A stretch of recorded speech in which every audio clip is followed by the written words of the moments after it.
welcome to a new edition of Joe's RodShop podcast. Got a good show lined up for today. All right, but remember, as always, click that like and subscribe button. Doesn't matter what platform you are on, there's always a like and subscribe button. Now, just remember, this episode is brought to you by Flex Club. Now, guys, we've been going on about Flex Club for quite a while. Remember, if you need to lease a car, you need a car for short term, or you just tired of owning one and losing money and stuff, go check out Flex Club. We have a promotion going on at the moment. There is a link on the page. So go check out flexclub.co.za and you'll get R1,000 off of your first month. It's a great deal.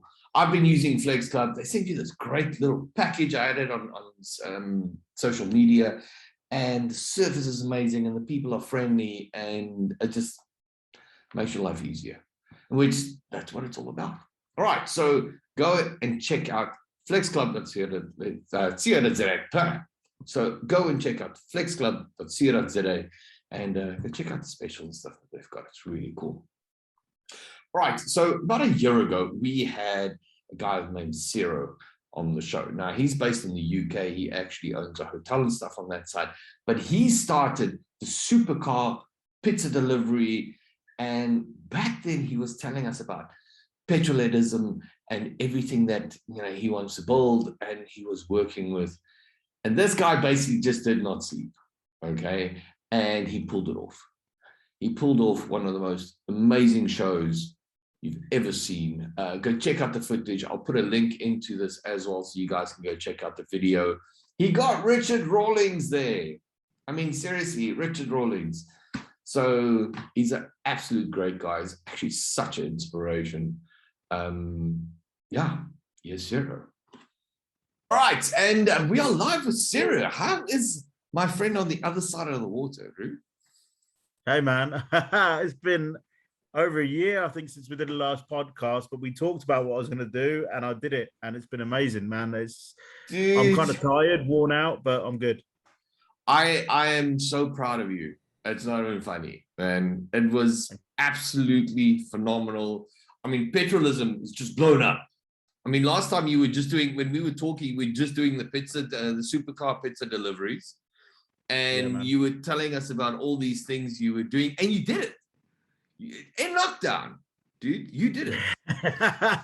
So we've done everything that you've seen, and then obviously, I think you saw it, 21st of March this year, we were in full lockdown in the UK, and I did a supercar Sunday show at the hotel in lockdown. So it was, as far as all my neighbors and anybody in the UK was concerned, it was highly illegal.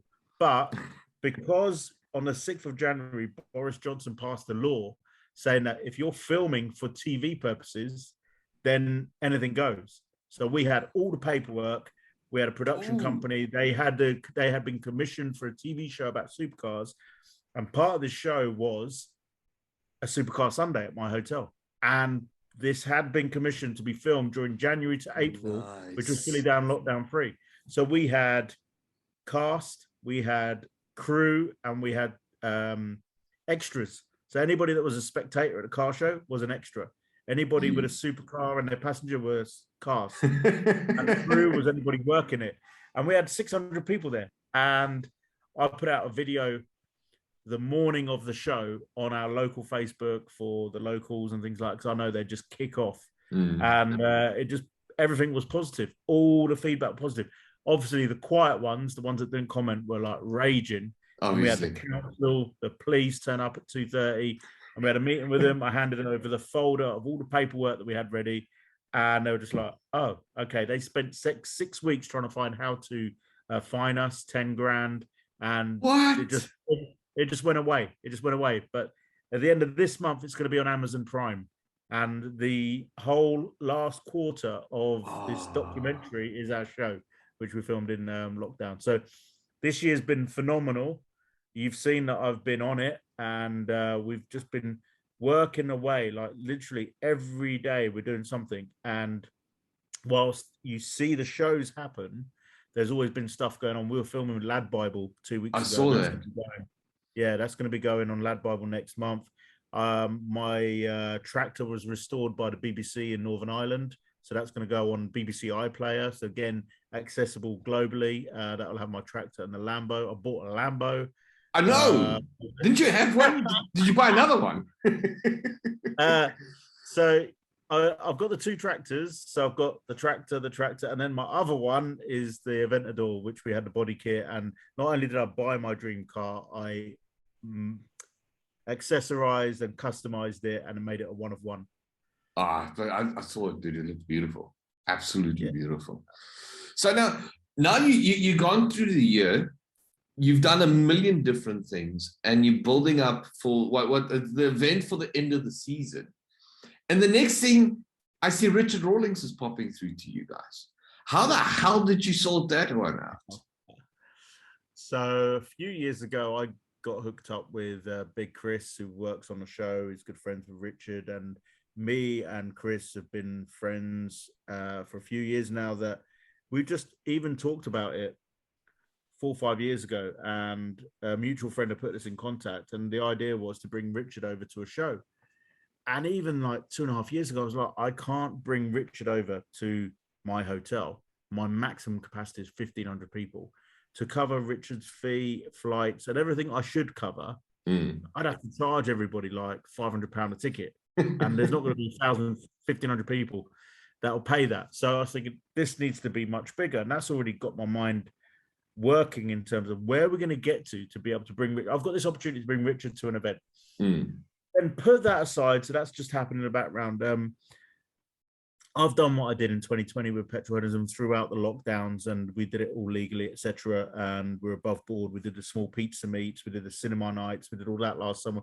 We did a few club collaborations, and then out of the blue, Mark Harrison comes to see me, and I've never met Mark, but in Bedford and Bedfordshire, where I'm based, he's the concert guy. He does full-blown concerts. He books out the big park in the town, and he does Friday, Saturday, Sunday, and he does proms in the park. So he came to see me and says, "Sure, I've got this amazing venue. They've approached me to do a concourse-style car show at this venue." And I thought, who do I know? I know you. And I was like, okay, we talked about it. And I saw that as my opportunity to scale up what I do from the hotel to a bigger venue. Yeah.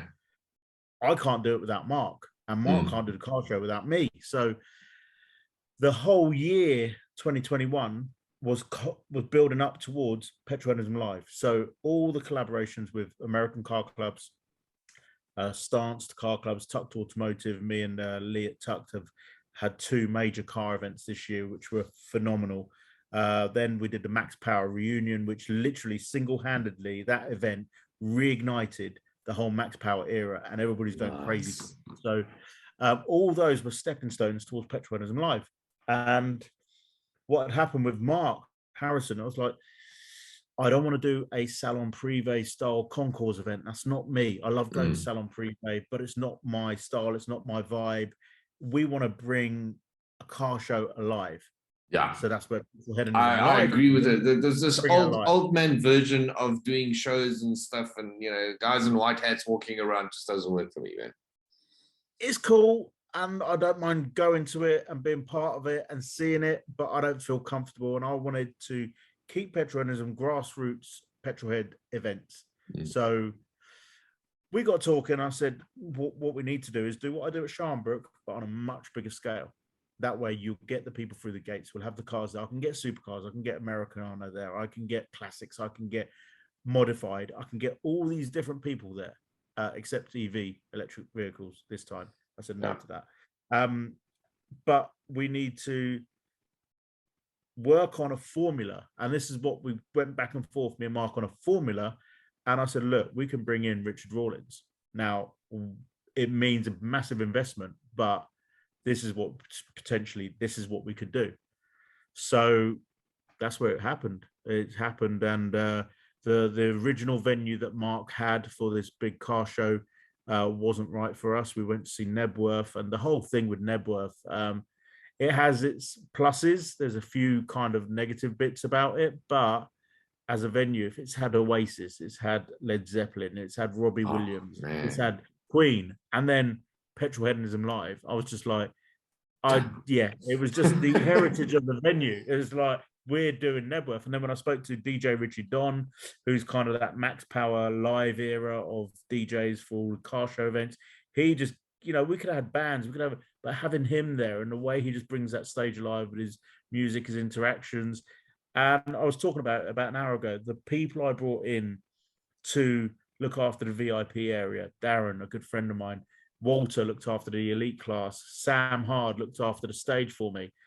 All these people that I brought in, they've been part of this journey for me. And they've been so integral to the growth in the last 2 years of where we've been from being locked down and then from taking petrolheadonism to another level. We've got ambassadors, and that's an ambassador scheme, like a membership scheme. And we went from 45 in January 2021 this year to last week, we've got 165 in total. So we've had 125 new ambassadors sign up to be part of the family. Ah, man, that's absolutely insane. But I got to ask you, did you at least survive the weekend with Richard? Yeah. Did your liver survive?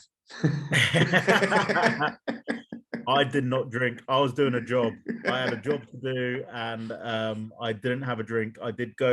I had one beer with them on the Sunday night, but I was driving home. On the Monday night, we went out to see Big Chris in Lincoln with his family and his friends, and I stayed at a hotel, and I did have a few drinks, but not too many. But I can't keep up with Richard. No way. I picked up, mate.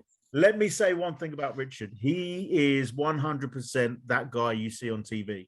There's so many times you meet celebrities or people on TV, and they're not that guy, and they're completely different without the camera. He is that guy. 6 a.m. I pick him up from Heathrow Airport on Thursday morning. We've got the chauffeur-driven Mercedes 7-seater Sprinter luxury vehicle outside. We've got Miller Lite in the fridge, thanks to my guy Jerome Saunders, who got me that from an American airbase in the UK and got me 6 crates of Miller Lite. Can't get it anywhere. You cannot get it. And we had that loaded up. He goes, "Where's my beer, man?" Bang, beer. 6 a.m. he's drinking. He's had 3 beers on the way from the airport to the hotel in London. But he was real, he was honest, he was open, and if he had something to say, he said it. I love that. That's what I loved about him. I met him. Well, I did like a Skype call with him years ago. I'll never forget it. And the first thing he did when I said, "Oh, Richard, how are you?" And his words were, "Living the fucking dream. How are you?" I'm like, yeah. But the thing with him, because I dealt with him with some local shit we had with pubs and that type of stuff. And he's, like you said, he's very down to earth, very straightforward, and he's a very nice guy. A lot of guys didn't actually know that. He's very down to earth, and he's a very nice guy. I found it very easy. My thing is with any celebrities I've ever met, I hope they kind of don't deliver in terms of like who they are, that persona that they've created. Because I've got friends that are in social media that have characters on social media, and in real life they're totally different. Yeah. And so kind of like you see that fakeness, and it puts me off about people. He was 100% the real deal, but my way of approaching it is I just treat them as normal people. I'm not all over them. I know I'll have my time with them. And it wasn't until Tuesday morning. So he arrived Thursday. We did the show Saturday and Sunday. It wasn't until Tuesday morning. I'm just sat there at breakfast with him, his wife, my friend Chris. And then it's like my very own Gas Monkey moment show for 45 minutes. But we're just talking naturally. And he's just telling me about how he set out in the business. And it reminded me of some of the things I'd read in his book. And I wasn't fanboying. We just had a really natural conversation. I left that and I thought, I've waited all weekend for that moment. And that was my time with Richard. And when he refers to me as friend, and we're going out to Dallas next month and going to be visiting for a couple of days, I just feel so comfortable with it now. And I just, there could be something happening in the US. I hope there is. But I don't push things like that. If they happen naturally. I've got this event fulfilled all my dreams. Everything I expected the event to be, it was way more than that. And I look back, and I was talking to a friend yesterday. How the hell did I pull it off? No idea. But I think it's down to the people I had around me, the team I had around me, Mark and his team from the concerts guys, whilst I don't know much about cars, Claire, who's his right-hand lady, she'd been to a few of the events that I've hosted or been at this year, and we worked together, and she could see my vision, and she helped Mark implement that. So no, it's been amazing. Dude. Well done, man. Well done. I was sitting on this side and I was watching the video and everything coming through. I'm like, oh, dude, and the cars you guys had. Oh, the cars. Dude, I mean, that was insane. Can we pull this off in South Africa? I think we can. Because I've got a couple of contacts. I've got a couple of contacts down there, and I know a few people as well. So there's the guy that runs an Instagram page, Supercar Spotter 69. Yeah, it's kind of like a spoof page about cars that are fake cars or whatever. But then he's got his real page, and he's always posting Bugattis and Lamborghinis and stuff like that in Cape Town, South Africa. There's not a lot of them here. There's you see, I know the crowd that's running the Bugattis and stuff that's sitting on this side. So to do petrolism in South Africa is actually possible. We need to bring the petrolism concept in first, so guys understand and get the ambassadors and stuff going, and we need to find a venue that's big enough to handle it more than anything else. And I have a few ideas for that as well. Yeah. So well, the formula for Petrolheadonism Live is having a stage, having music, whether it's a DJ, so you've got that constant vibe, but it's not overpowering. It's there, and because I think it was about 6 years ago, I had a DJ at one of my car shows at the hotel, and I'd never had that before. We never had music on other than the background music, which was in the speakers in the trees. Yeah. And after we had that event, I had a classic car show with no music, and I was like, "This is dead. It just needs something." You need that. So that's part of that. Then you need to have the openness and inclusiveness of you accept the Americana, you accept the classics, you accept the modified. You mix them all together. So you could have a Ferrari part next to a Mini, part next to a Ford Granada, part next to a Hypercar. But then you have, it's down to the venue. And when I've visited so many venues, I spoke to 2 venues yesterday for next year, and some of them just start off the conversation as closed down. They don't want to talk. Yeah. So I'm like, look, I'm willing to work with you, but it's got to work for everybody. But I'm willing to work with you. Tell me what your parameters are. But the most important thing is in access and egress, getting everyone in, getting everybody out. So it's I think it's a thing you can do as long as you've got people on the ground. So with yourself and a few other contacts, you're the hot rods, the American market and things like that. Well, to get everybody rallied up together, I think it's not the problem, because I think like everywhere at the moment, everyone is burning for a show. Everyone is burning for a big proper show. And I've been saying it with motor shows, because I mean I've been involved with millions of them over the years. I always hated excluding, to me that didn't make sense to exclude. It's like, oh, this is just a V8 event, we can't bring in guys with V6s and stuff. And I'm like, yeah, but that's feet, that's a crowd. And a true petrol head, whether you drive a Ferrari or you drive an Escort, you appreciate cars, you love all of them. And it's the one element that always brings us together is the petrol head part of it.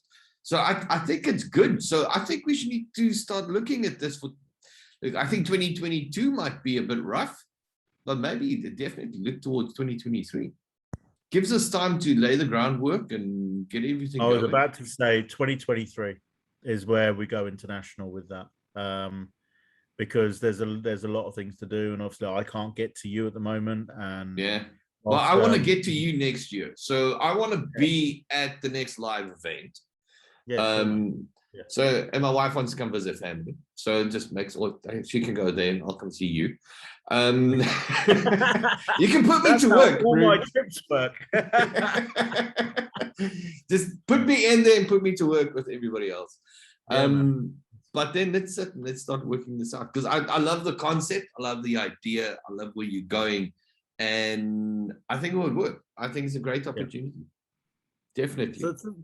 thing is, you know, we're looking at. I had a meeting last night with Tucked Automotive. We run the Tucked events, and we try to find quirky different venues. We did Tucked at the park, no, Tucked on the green, and then we did Tucked at the park, and that was Duxford Aerodrome, but not Duxford Aerodrome that everybody sees. It's the disused area, which is old buildings which are maintained on an annual basis at a cost of £2 million a year, but do nothing. They're just storage buildings, and there's offices, there's Anderson shelters.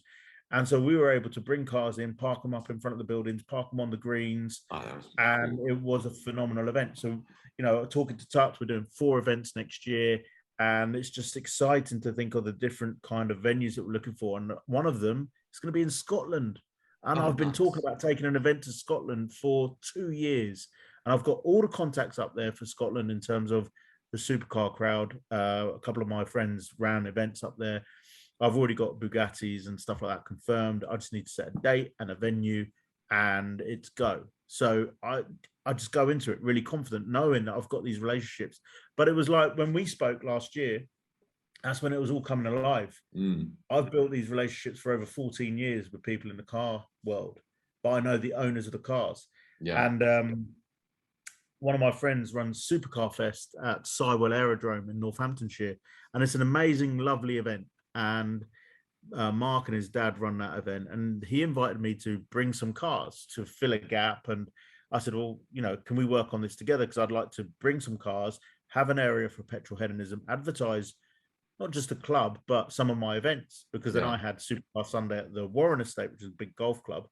And he said, yeah, that's cool, do that. And we speak, we're organizer of events, and it's a lonely place when you're an organizer event, because not everybody understands what you go through, the stress and, you know, the pressure that's there.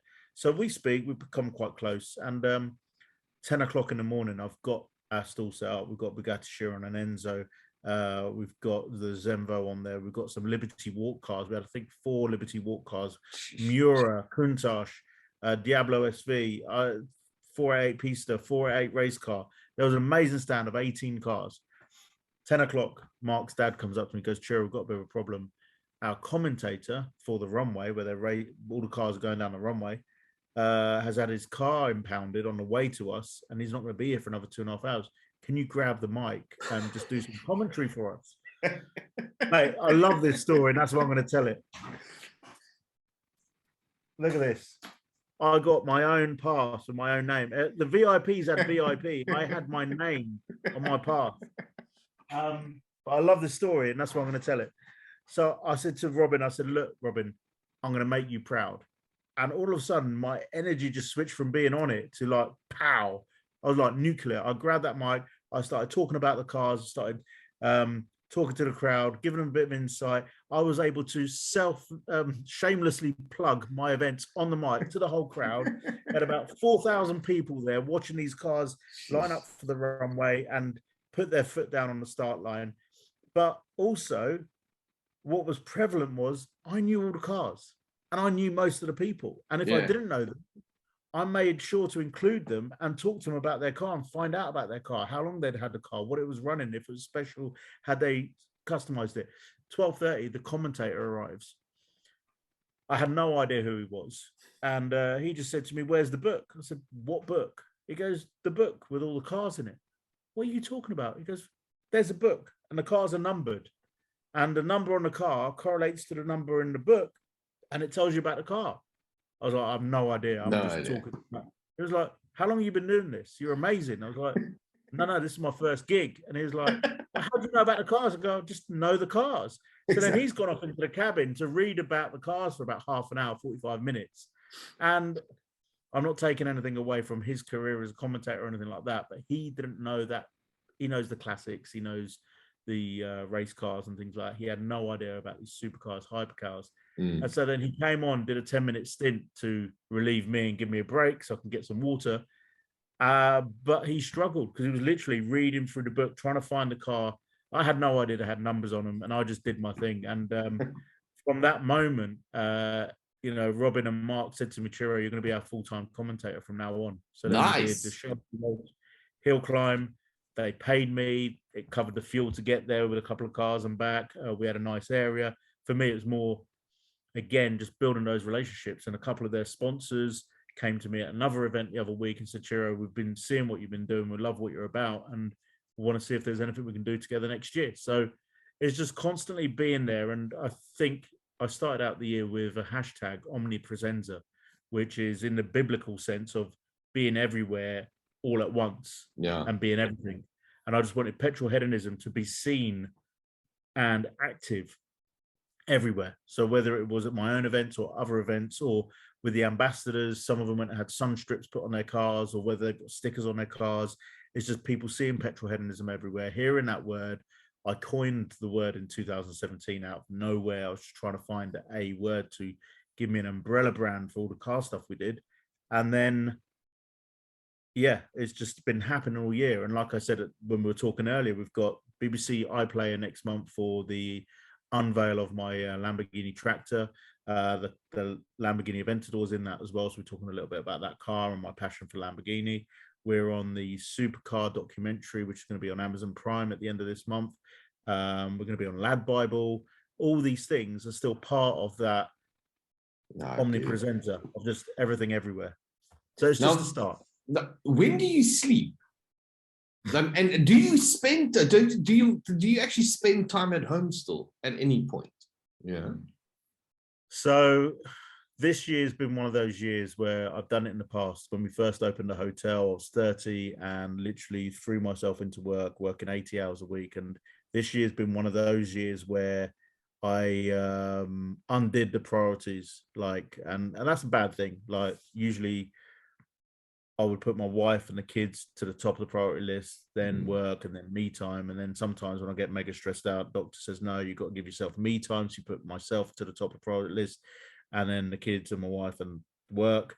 And then this year, with everything that happened with COVID, I was at home for the whole of lockdown 1 at home, you know what I mean? And never spent so much amazing time with the family. But then when lockdown 3 hit, I think they were sick of me being at home all the time. I don't think anybody expected me to go out at 6:30 in the morning and be in at 11 o'clock at night, or literally be on Zoom calls or meetings or going out seeing people.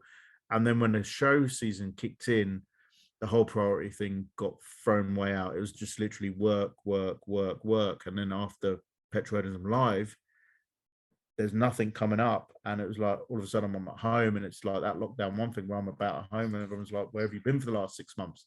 So now reprioritizing, had a chat with the family, and, I've got to, it was hard having the hotel and the car shows, which have now, the car shows become 4 businesses in their own right. And so reprioritize, make sure they're back to the top of the priority list. Anything you do in life where if you throw yourself into work, do I sleep? This morning I slept in bed till 8:30 in the morning. I had a lie-in. And then this afternoon, I had a siesta for an hour as well. So I knew we had this podcast. I need my energy. So, mate, no, sometimes, like the 3 weeks running up to Nebworth, I'd sleep 4 hours a night. I would wake up in the morning knowing I had emails, and I wanted to clear those emails, and I needed to.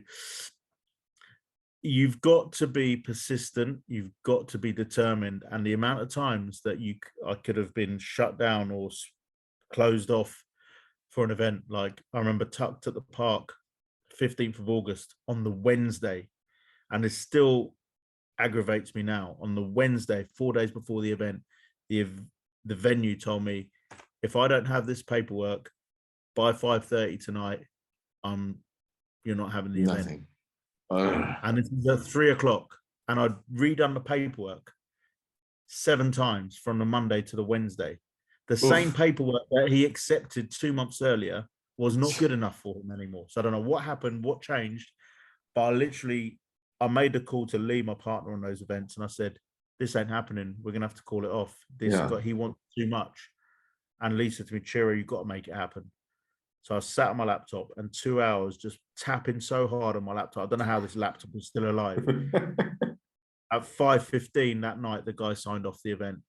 And then this is what really, he ain't going to see this, but this is what really got me was, okay, I'm off for the next 4 days. Have a good event. I might pop in on Sunday. So what it was, he wanted to get it signed off before he finished and signed off for his holiday. And he put me under so much pressure. Like literally, you know, how can you sleep when you've got that much pressure? You can't sleep. You got to get it. You just got to persevere and push and push. And I might have upset people this year. I might have upset people. If I do say something the wrong way or upset them, I will apologize, because sometimes the pressure is overwhelming. But what we achieved ultimately wouldn't have been possible without the people I had around me. The people that, you know, there's one guy, he's in my phone as Darren the Bin God. Okay, Darren the Bin's God, because before Shuttleworth, I could not get one company from Biffa, which is a huge UK company, to Mick George, which is another huge UK company, to supply bins for the event. If you've got no bins, there's nowhere to put the rubbish from all the food and everything else you're selling. And 2 days before the event, this guy from Greenline Environmental just said to me, Ciro, what do you need and when do you need it? And this guy sorted it out. And I just said to him, I'm adding your name on my phone as Darren the Bin God. And they've got the business forever now. It's a stupid thing, but people don't understand when you create an event, that's a problem. You know, it's this craziest little thing for an event that can create so much chaos. You know, it can become such a big problem. I've got a tick list now, so it's bins, it's toilets, and you got to have a disabled toilet as well. You know, Petrolheadonism Live. I stood on that stage on the Sunday thanking everybody, but I also made it quite clear we spent £6,500 on toilets. We spent £5,000 on bins. Yeah, and the sheer cost of the event, you know, was that must be massive. And this is the thing when you're thinking about 2023 is if you don't have the weather, it could all go the other way. If we hadn't had the weather that weekend, we wouldn't have made any money whatsoever. We would have made a loss. I prepared myself for a loss. I was going into that event with a loss. Oh, dude. But the weather turned around. The amount of amazing people that are automotive celebrities, let's say. So Adam C, he's got over 500,000 YouTube subscribers. You've got Scott Ratarossa, over 170,000. These guys are powerful in their own right on social media, and I love what they do. And we're friends. They wanted to be at the event. Rory Reid, ex-Top Gear, he came in on a Sunday. Helen Stanley and Anthony Partridge, who've got Goblin Garage in the UK, they came in on both days. They were there. We had Shane Lynch from Boyzone come in on Sunday. Well. Oh, did he bring his rolls in? No, my friend Kirk owns the rolls. I love that car. So he gave it away on their Dream Team competitions 2020, early 2020. And then somehow Kirk bought it off the winner, or however that happened. But so then Kirk has bought it. He's had all the running gear redone so he can drive it on the road, and then he's had it done in gloss black. And nice. It looked amazing. It's my favorite Silver Shadow on the road. Oh, that thing looks insane. But something I want to... Sorry, man. Go on. Before you go any further, while we're thinking about it, Sam Hard, you need to get him on. Scott Ratarossi, you need to get him on. We'll get you Big Chris. I reckon Adam C, you should do one with. Let's do it. All these people, mate, you can get them on. I'll sort it out. Now, the one thing I want to say with events, and I know from years when you create and running events, and it's like any big show or anything that you do. If like a few weeks after the event, you hit like a depression. Have you ever found that? That because your life has been so chaos, and it's like you've been running at, you know, the level is 10, but you've been running at 15. And then all of a sudden it's just like this dip, and there's this like vacuum in your life, and you're like, what now? Where am I? And that's why we normally start on the next one immediately, you know, because you want to try and keep mentally that level. Yeah. So I've been from the April the 12th that I mentioned earlier, all the way through to Nebworth. It's been that pace all the way through. I call it an adrenaline dump. I had this, we've talked before about mental health, and I had depression in 2016 and didn't just come and go. It was there, and it's still there, and it's something I work with. And what I learned through my therapy, and I had medication at the time as well, but more talking about the situations and the feelings and the emotions and the ups and the downs, what I learned through the therapy was that, imagine my biggest event of the year was Supercar Sunday at the Sharnbrook Hotel, maximum 1,500 people. Okay.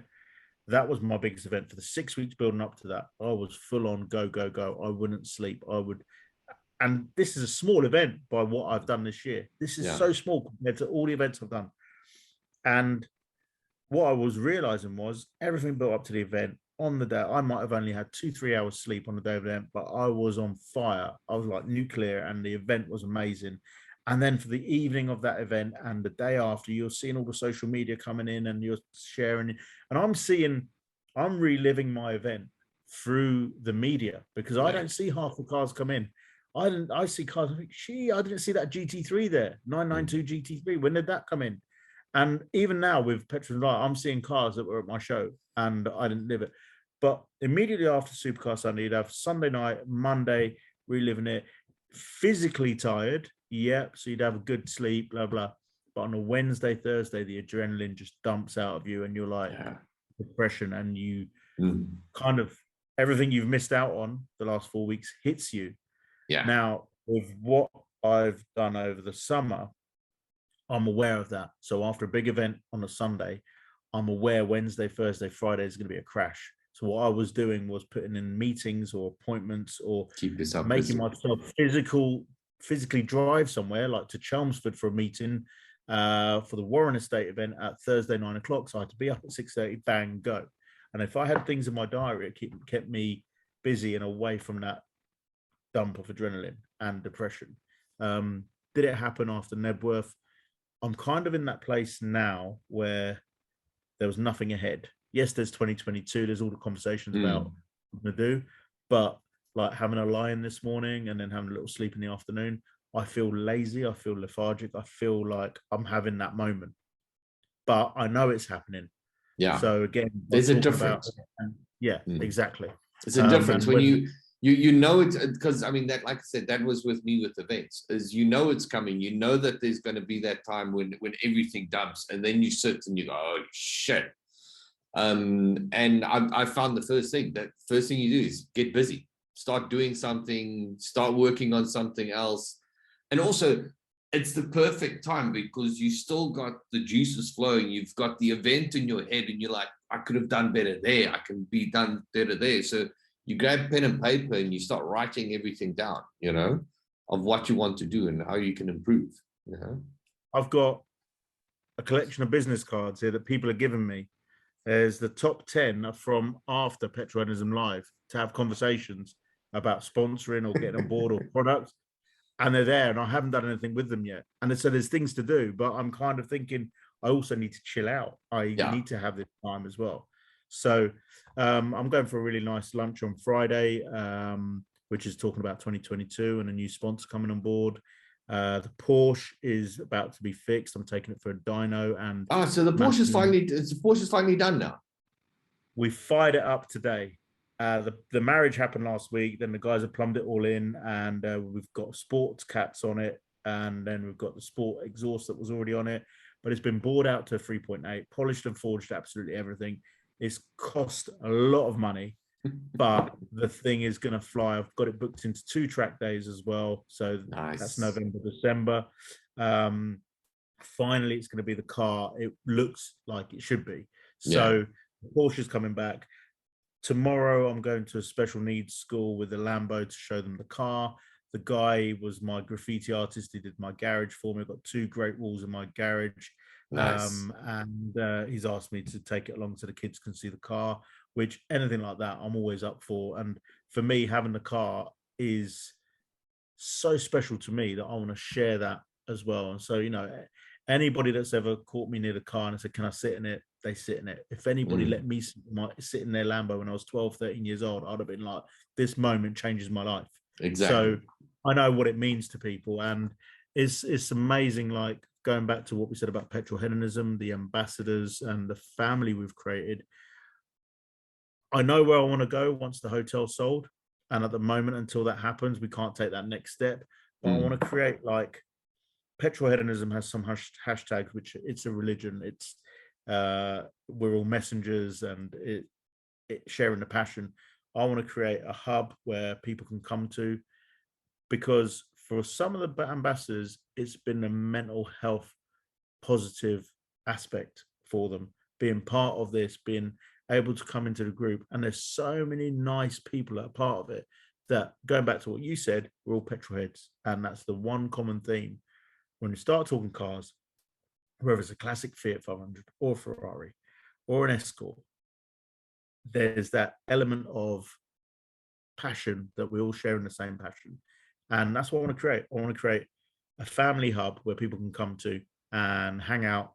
I've already earmarked 5 or 6 key holders for this hangout where they can come and chill. We'll have a couple of car ramps. We'll have a detailing bay, and they can come and work on their cars. They can help each other out in their cars. And so the mental health aspect of Petrolheadonism is going to become a really big thing. And just released last night to our ambassadors, a private event, which is, we're going to go for a drive, visit 2 of our sponsors, and then we've got a party in the evening at the hotel. And it's kind of like an end of season kind of get together. Nice. But what's really become prevalent is how important to people the mental health aspect of getting out, being able to drive their cars, being able to meet up with like-minded people, being able to express themselves. And again, I come back to it could be a Focus ST that Harvey, one of our ambassadors, he's also one of my marshals, he's been able to express himself and become a much more confident, positive person through his car.